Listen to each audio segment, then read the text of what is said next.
Imagining Genesis by Peter R. Stevenson. In the beginning, God created the heavens and the earth. The earth was without form or shape, with darkness over the abyss and a mighty wind sweeping over the waters. Then God said, "Let there be light," and there was light. God saw the light was good. God separated the light from the darkness, and he called the light day, and the darkness night. Evening came, and then morning. It was the first day. Then God said, "Let there be a dome in the middle of the waters to separate one body of water from another." God made the dome, and it separated the water above the dome from the water below the dome. God called the dome sky. Evening came and morning followed. It was the second day. Then God said, "Let the water under the sky be gathered into a single basin, so that dry land will appear." So it happened. The water under the sky entered the basin, and dry land appeared. God called the dry land earth, and the basin of water he called sea. And God saw that it was good. Then God said, "Let the earth bring forth vegetation of every kind of plant that bears seeds, and every kind of fruit trees on earth that bear fruit with its seed in it." God saw it was good. Evening came and morning followed, the third day. Then God said, "Let there be lights in the dome of the sky to separate day from night. Let them mark the seasons, the days, and the years, and serve as lights in the dome of the sky to illuminate the earth." And so it happened. God made two great lights, the greater one to govern the day, and the lesser one to govern the night, and the stars. God set them in the dome of the sky to illuminate earth, to govern the day and night, and to separate the light from the darkness. God saw that it was good. Evening came and morning followed, the fourth day.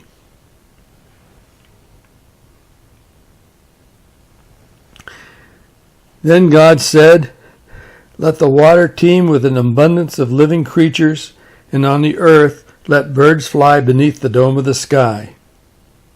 God created the great sea monsters and all kinds of crawling living creatures with which the water teems, and all kinds of winged birds.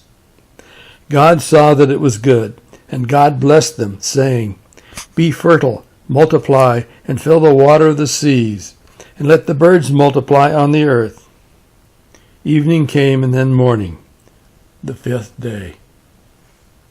Then God said, "Let the earth bring forth every kind of living creature, tame animals, crawling things, and every kind of wild animal." And so it happened. God made every kind of animal. God saw that it was good. Then God said, "Let us make human beings in our image, after our likeness. Let them have dominion over the fish of the sea, the birds of the air, the tame animals, the wild animals, and all the creepy crawlers of the earth." God created mankind in his image. In the image of God he created them. God blessed them, and God said to them, "Be fertile and multiply, fill the earth and subdue it. Have dominion over the fish of the sea, the birds of the air, and all the living things that crawl on the earth."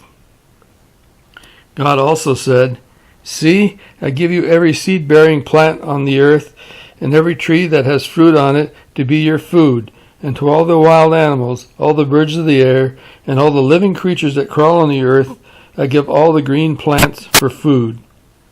And so it happened. God looked at everything he had made and found it was very good. Evening came and morning followed, and it was the sixth day.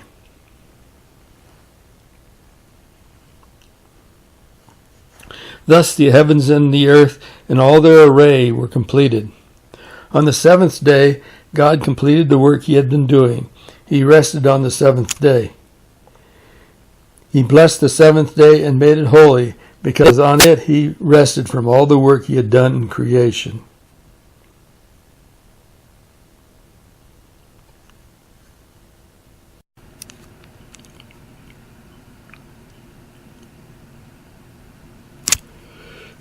When the Lord God made the earth and the heavens, there was no grass or trees or plants of any kind. God had not sent rain upon the earth, and there was no man to till the ground. However, there was a spring welling up from the earth, watering its surface. Then God made a man out of the dust of the earth and blew the breath of life into his nostrils, and the man became a living being.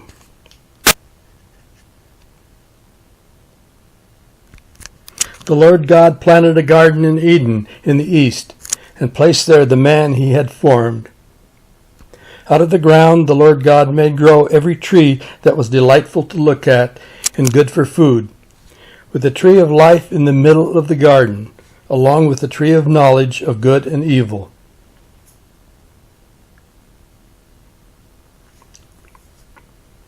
A river rises in Eden to water the garden and then divides into 4 branches. The first is the Pishon, which winds through the land of Haviah, where there is gold and lapis lazuli.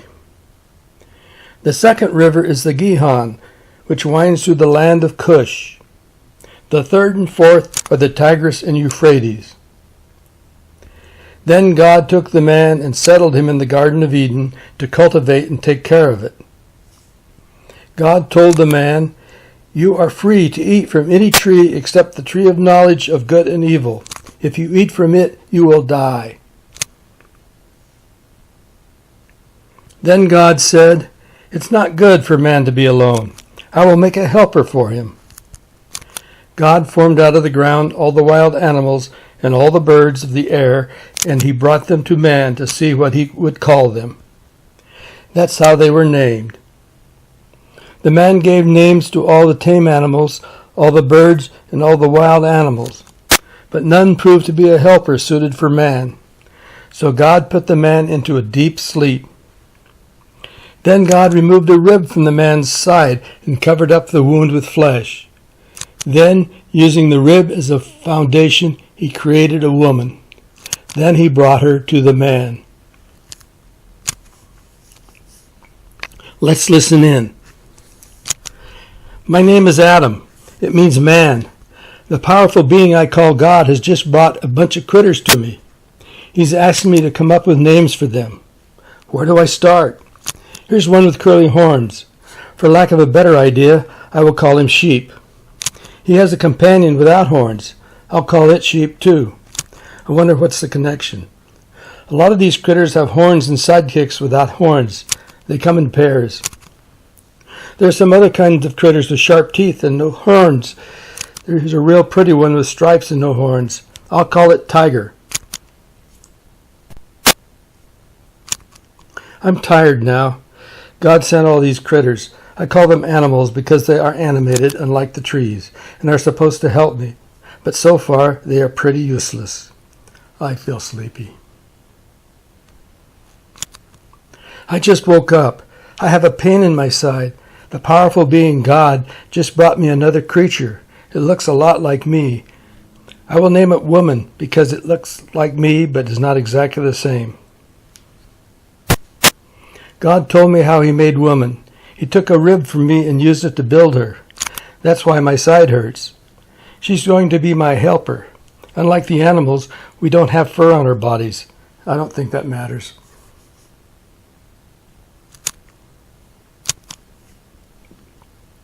One of the wild animals God made has scaly skin and pretty stripes. I called him Snake. Now Snake is very clever, plus he can talk. He has started having long conversations with Eve. That's the personal name of woman. It means mother of all things. I guess that's her destiny. According to Eve, Snake said, "Did God really say you shall not eat of any of the trees in the garden?" She said, "We may eat of all the fruit of any trees in the garden. It's only about the tree in the middle of the garden that God said, 'You shall not eat or even touch it, or you will die.'" Snake said, "You certainly won't die. God knows that when you eat it, your eyes will be open and you will be like gods who know good from evil."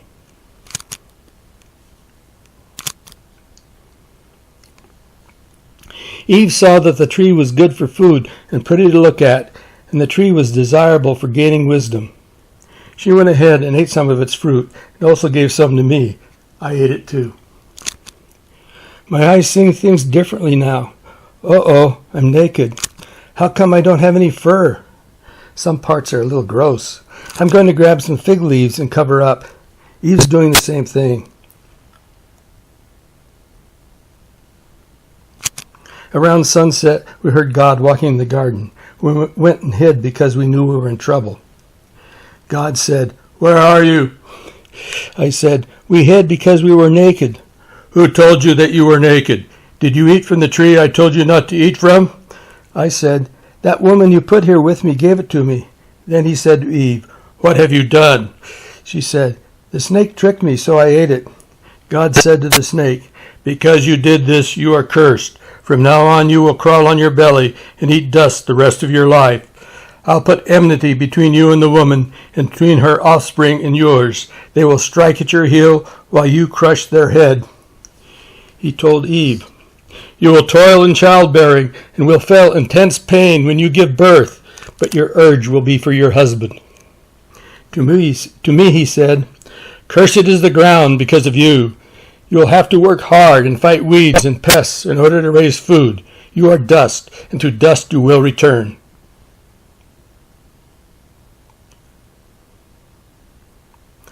God made his clothes out of animal skins. Then God said, the man has become like me, knowing good from evil.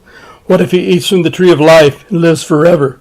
So he kicked us out of Eden and stationed a cherubim with a fiery revolving sword at the gate. He wanted to keep us away from the tree of life. After a while, Eve and I got together, and she had a baby boy. She named him Cain, which means I have produced. 9 months later, she had another boy. She named him Abel. When the boys grew up, Cain became a farmer and Abel a shepherd. After a while, Cain brought an offering of fruit, vegetables, and grain as a gift to God. Abel brought the fatty part of one of his lambs. For some reason, God liked Abel's offerings a lot more than Cain's. Cain got very angry and dejected. God said to Cain, "Why are you angry? Why are you dejected? If you act rightly, you will be accepted later on, but if not, sin lies at wait for you at the door. Its urge is for you, yet you can rule over it." Cain was still upset.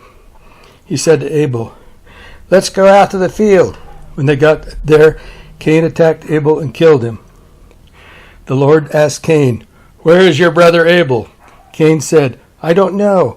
Am I my brother's keeper?" God then said, "What have you done?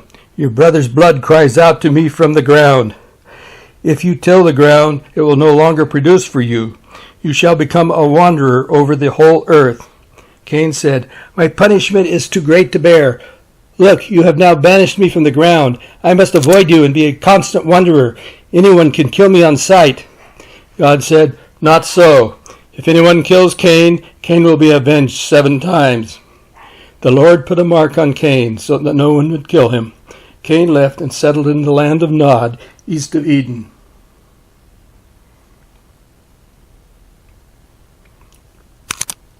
Later, Cain took a wife, and she bore him a son named Enoch. Enoch had many descendants. His great-great-grandson named Lamech told his 2 wives, "I've killed a young man for having injured me. If Cain is avenged 7 times, then Lamech is avenged 77 times.